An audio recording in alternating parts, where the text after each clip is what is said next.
Hey folks, it is getting into late-ish April. So far things are going pretty well for this year. You've missed a few things because I haven't been making videos lately because I've just been busy.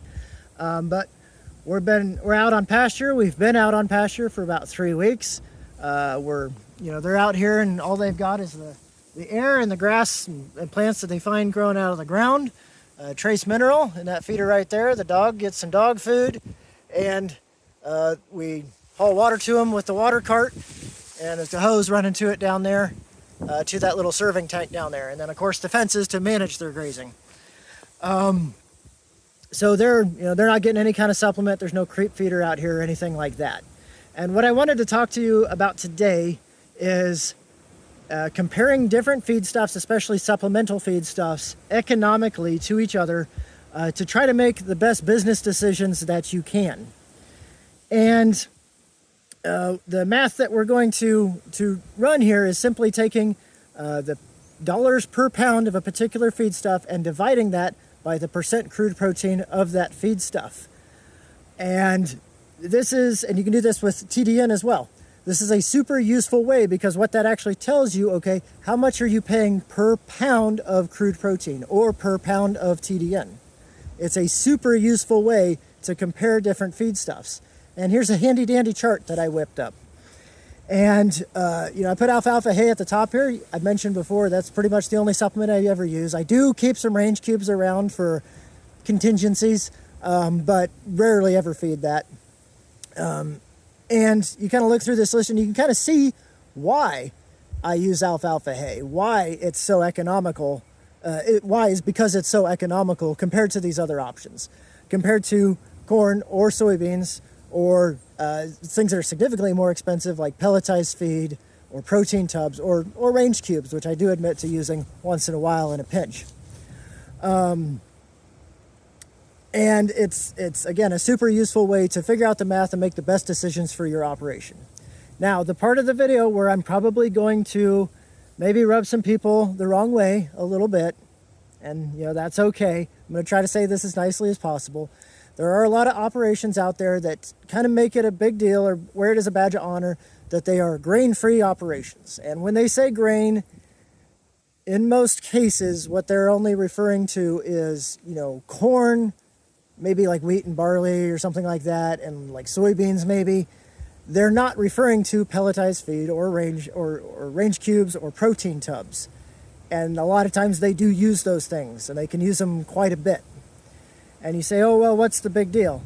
And the answer is, well, it's worse. From a business perspective, it's worse. It's the least economical option, at least around here.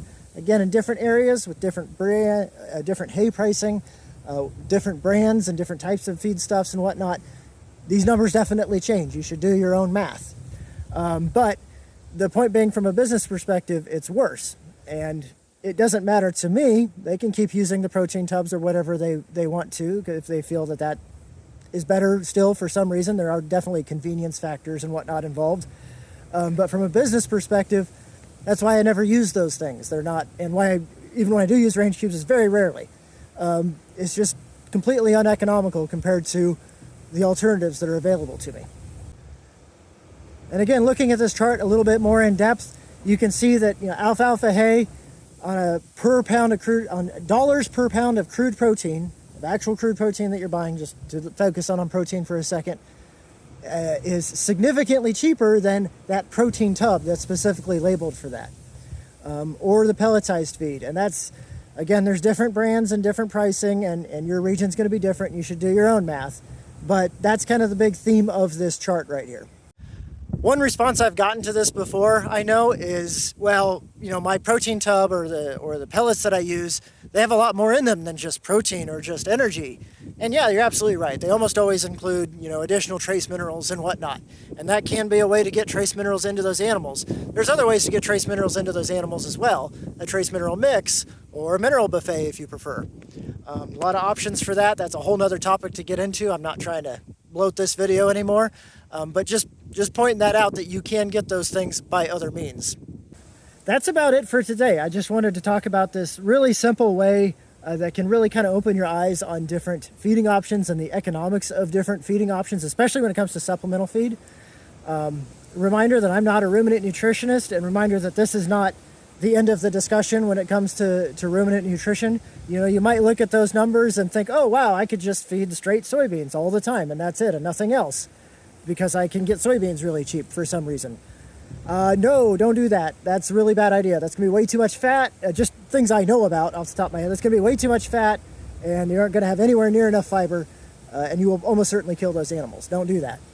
But you can supplement with some soybeans safely and possibly economically, even compared to, especially when compared to things like pelletized feeds or protein tubs.